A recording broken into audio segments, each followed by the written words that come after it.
Good morning, beloved ones. Turn to someone and tell them, hold on, your good is coming. Hold on, your good is coming. And you want to know why? Because God is present. Yes, we can hold on knowing that our good is coming because God is present. Isn't that wonderful? God is present.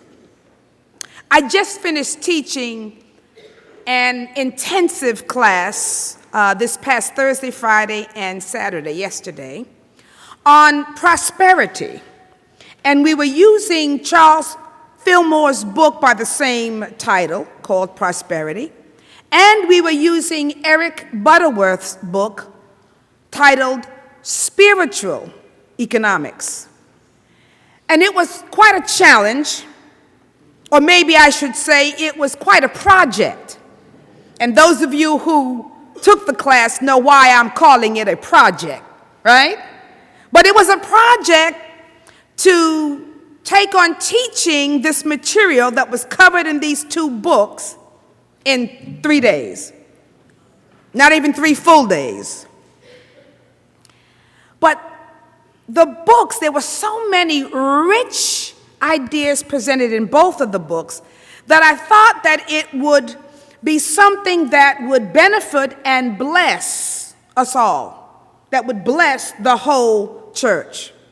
So I decided that I'll do a series, that I'll be doing a series on building and raising your prosperity consciousness.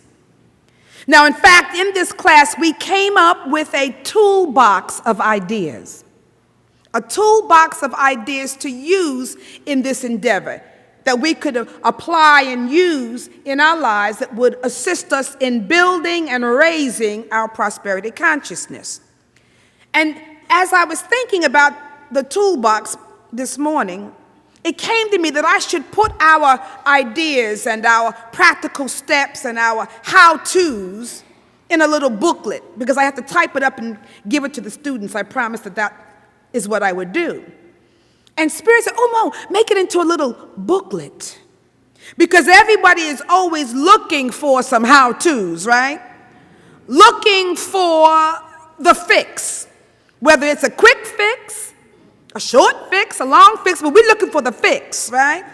Or maybe we're looking for a magic formula or for the steps to having and living a more abundant and prosperous life. If I were to ask, are you seeking a more abundant and prosperous life? I think everybody would probably raise their hand and say yes, right? Is there anybody here who's not seeking an abundant and a prosperous life? So, if we're even honest with ourselves, we might also say that we're actually looking for some more money and some resources, even though we know full well that prosperity is more than money, right? Or having lots of it. But even though we know that, is there anybody here who's not looking for a little bit more of it? Right?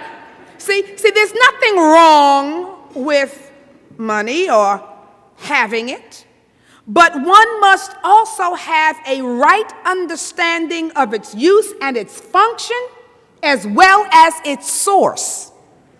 You gotta have that clear. And so we're gonna take up that subject a little later on in the series.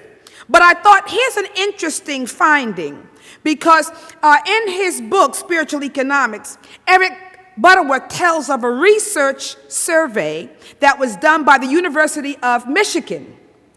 And basically, in essence, they wanted to know what effect money had on the lives of people.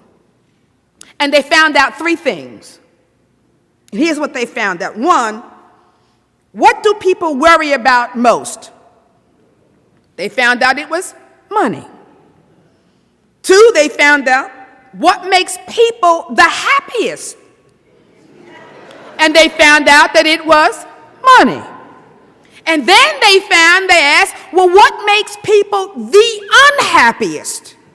And they found out it was money. I'm thinking, wow, money carries a lot of weight and it impacts people deeply. But what if I were to tell you that there was a way to become affluent and wealthy without it being tied to money? In fact, Eric Butterworth says this in his introduction. And by the way, we'll be ordering more books because we sold them out this weekend. But we'll be ordering more. But this is what he says in his introduction about affluence and influence, but affluence and wealth. He said, the word affluence is an overworked word in our time, usually implying cars and houses and baubles and all kinds of things. But its literal meaning is an abundant flow and not things at all. When we are consciously centered in the universal flow, we experience inner direction and the unfoldment of creative activity. Things come too, but prosperity is not just having things. It is the consciousness that attracts things. Now that's a powerful statement.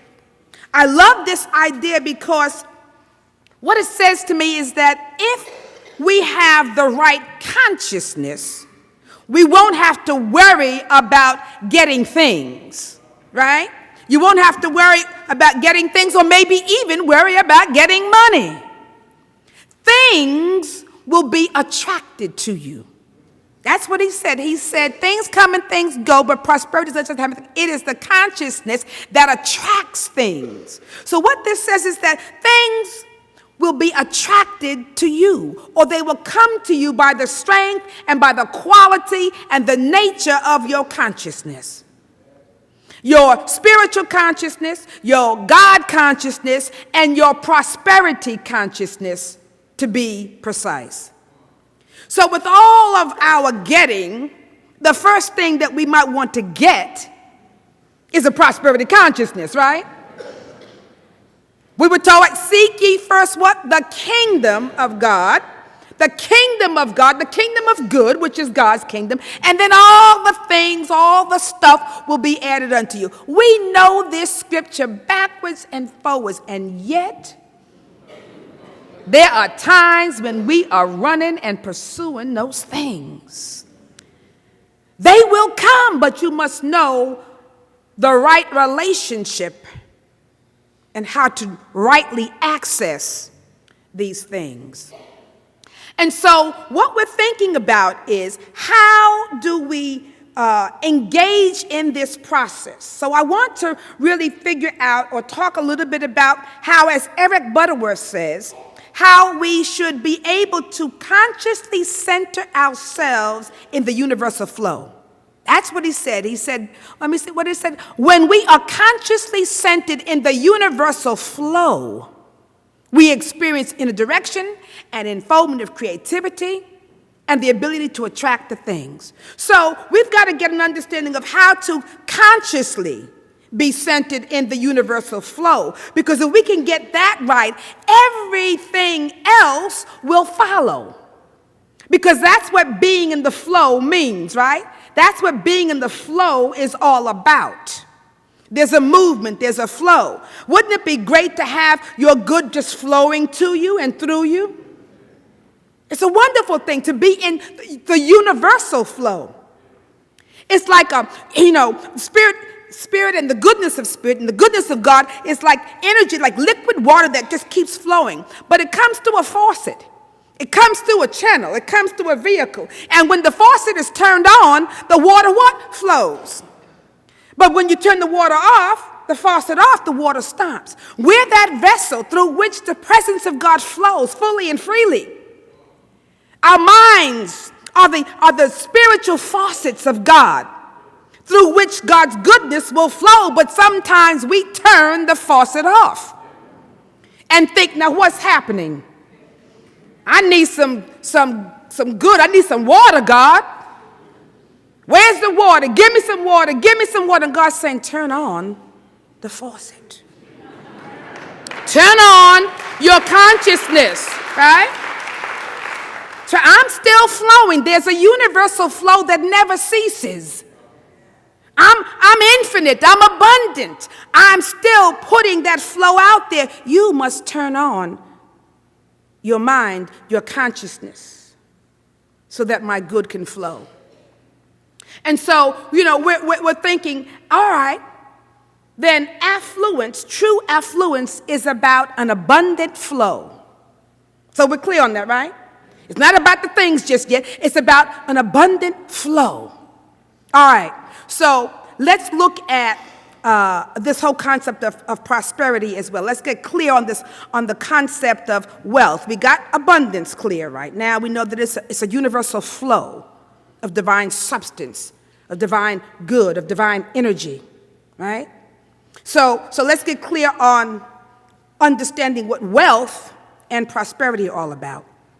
So Eric says that true wealth is not an accumulation of things or money, although you may certainly have those things and you may enjoy them. But in its original meaning, it meant well-being. Wealth meant well-being. See, you are truly wealthy when your sense of well-being is not centered upon or focused upon some outer conditions or some outer things. Again, it is an inner state. It's an inner state which will attract to you and draw to you the things that you need. Now, you might be saying about this time, now see there, I knew Reverend Sylvia was going to come up with some spiritual statement about true wealth being an inner state of mind, which is all well and good, you're saying, but I need some cold, hard cash. This is what you're saying, I need the physical demonstration of affluence and wealth. Be truthful, and I know how you think. But I'm saying just hold on, friends. Because those things will come. Trust me, they will come. But I'm giving you something here, not just a magical formula, because we're also looking for the magical formula, but I'm giving you a mystical and a metaphysical formula or a path that will enable you to really bring about affluence, true affluence, and wealth, literally and spiritually. Because both count, both matter. But we have to understand, again, the source. Now, you can do this the hard way, or you can do this the way that's filled with grace and ease, right? You can be assured of lasting wealth or fleeting moments. You know, you can have things that will come into your life on a temporary basis, or you can have access to that which is everlasting, because things will flow to you or things are going to flee from you. It's all a matter of your consciousness. Things will come and things will go. So it's a right understanding of affluence, of wealth, and the same thing goes for prosperity. Eric says this, he says that prosperity comes from the Latin root, which means according to hope, or it means to go forward hopefully. So, and he says, thus, it is not so much a condition in life as it is an attitude toward life. So prosperity is an attitude towards life according to hope. Now, I didn't realize that, that prosperity had a connection to hope, but that's what he says. The root meaning came from a Latin word that was connected to according to hope. Now, I like to think of hope, or I usually define hope as a positive expectation of good. A positive expectation of good. So to be truly prosperous is to have a positive expectation of good, and that also to have that manifestation in your experience of it in your life, in and towards and of your life. So we've got to expect it. I expect good. You know, there was a little bumper sticker that used to say, expect a miracle. Well, I expect good and I experience it. I expect good and I experience it. Turn to somebody and tell them, I expect good and I experience it. Now, it helps, friends. It helps when your expectation is based on some serious know-how, right? You need some serious know-how. When your know-how, when you know how to not only draw your good to you, but you can call it forth consciously. When you can call your good forth consciously, well, that's when you have something. See, consciously, that's when you can really lay hold of it consciously. And I'm not talking about just sitting around wishing that God would drop a windfall into your lap. I've done that too, and it doesn't yield me very much. They didn't knock on my door and give me the check for $1 million. You know, I didn't win the publisher's sweepstake, publisher's house, whatever it's called. I didn't hit the lottery. Sometimes I forget to even buy the tickets, but I think I'm going to win. But it's not about that, you see. I'm not talking about some windfall. I'm not talking about something happening out of the ordinary, us just sitting around and wishing that God would somehow bless us with some good thing. I'm talking about being a conscious co-creator. I'm talking about being fully empowered, an empowered worker of the truth, right? A doer of the word, not just a hearer, but a doer of the word, a worker of truth, a living demonstration of God in action, and one who could even command that the wind and the seas obey him. That's what Jesus said. When you get to the point where you can command the wind and the seas to obey you, you've got something. And I'm talking about when you can manifest whatever is needed in your life. But it takes know-how. You must have some know-how. Having know-how amounts to having a basic or fundamental awareness of how things work. So let's start with the fundamentals here. Let's start with God. And having an understanding of how God fits into our expression and our experience and our manifestation of prosperity. First of all, we're going to be clear. God does not give us things. God does not give us things, but God gives us the more eternal essence, right? The eternal essence in back of things, which is an idea.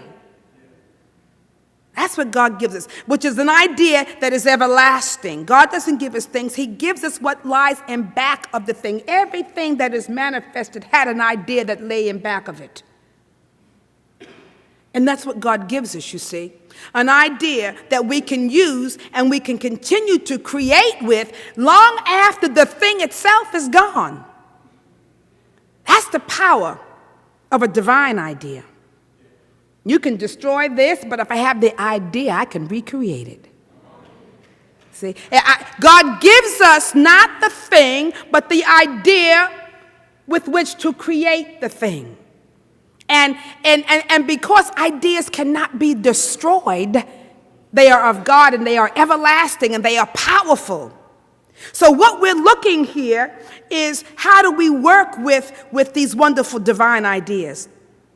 And this is what Mr. Fillmore said when people asked him about whether or not we're promoting acquisition of riches. And he says, we are sometimes asked whether we advocate the accumulation of riches. No, the accumulation of riches, as has been explained, is futile unless it is the outgrowth of a rich consciousness. We advocate the accumulation of rich ideas, ideas that are useful, constructive, and of service to the well-being of all humankind. The outer manifestation of riches may follow, or it may not, but the supply for every need will be forthcoming, because the man of rich ideas has confidence in an all-providing power that never fails. Do you have the confidence in an all-providing power that never fails? That's going to be key for you as you develop your prosperity consciousness. He says he may not have an extra dollar, but his ideas have merit, and he has confidence, a combination that cannot fail to attract the money to carry him forward. This is true riches. Not an accumulation of money, but access to an inexhaustible resource that can be drawn on at any time to meet any righteous demand. When a person has this rich consciousness, there is no necessity for laying up gold or accumulating stocks and bonds or other property to ensure future supply. And that's what we do sometimes. We get so fearful we might not have enough in the future. So I'm going to take what I have right now and save it or hoard it. Okay, that's fine. But I'm asking you, do you have the confidence in an inexhaustible, an unfailing power that is God? Because God is the same today, yesterday, tomorrow. The good that God gave you today, he can give you tomorrow in any fashion. So he says, such a one may be generous with his wealth without fear of depletion, because his rich ideas will keep him in constant touch with abundance. This is a process we're talking about, a spiritual process that we're going to be engaging in. And so what God creates and what God gives us are divine ideas. And this is what we inherit as children of God, as the offspring of God, these rich, beautiful, infinite, and whole and complete and full ideas from which we can create, and from which the ability to unfold the fullness of God lies within. If you can catch one of these ideas, if you can hold these ideas in your consciousness. One of the powerful phrases that Mr. Filmer used to love to say was, "Oh, catch you a divine idea." Because if you could catch a divine idea, because an idea that is divine comes complete, full, with everything necessary to fulfill itself. You don't have to worry how to figure out how the divine idea is going to work. You don't have to figure out how prosperity works or this works. Once you catch that idea, it will begin to work itself out in your life. It will reveal its properties to you according to your need, according to your faith, according to your consciousness. We just have to know how to hold it in mind, how to hold it in our hearts without the interference of our limited, finite minds, our limited and finite visions. Because God can see far more than you can ever envision for yourself. God knows far more what we need even before we think we know what we need. The infinite is present. God is present. So we don't have to figure it out. We simply have to let it out. My minister, Eric Butterworth, who wrote this book, used to love to say that we must release the imprisoned splendor from within.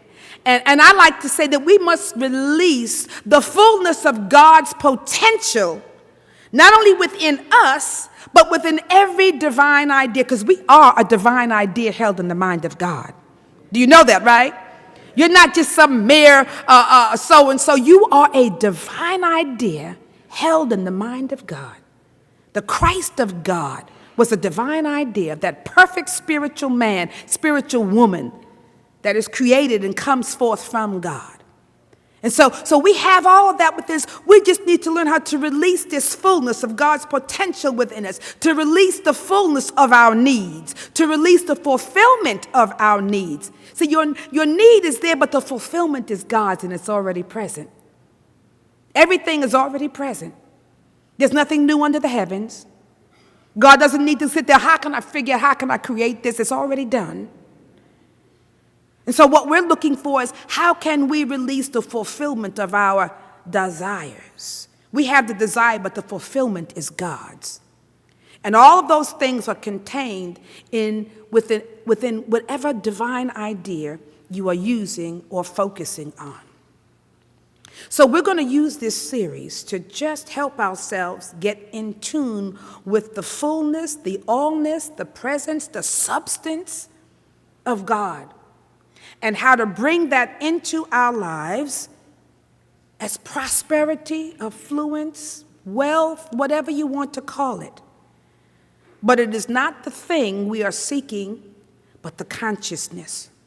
And so I'm going to invite you to be with us during this series as you uncover what you believe, what you really believe, as you uncover this whole notion of the fullness, or whether it's lack, that you're experiencing, but to really understand from whence our good comes and the real not magical formula, but the mystical, metaphysical, spiritual, biblical formula for bringing God's essence into manifestation, from bringing the invisible into visibility, because that's what we're seeking. So I ask you to join us as we dive a little deeper beyond the quick affirmations and the platitudes about prosperity, into some real life-altering attitudes and affluence, being in the abundant flow, the universal flow of God's substance and true wealth. So in the meantime, I'm going to say, catch you a divine idea if you can. Blessings. Namaste. Namaste. Blessings.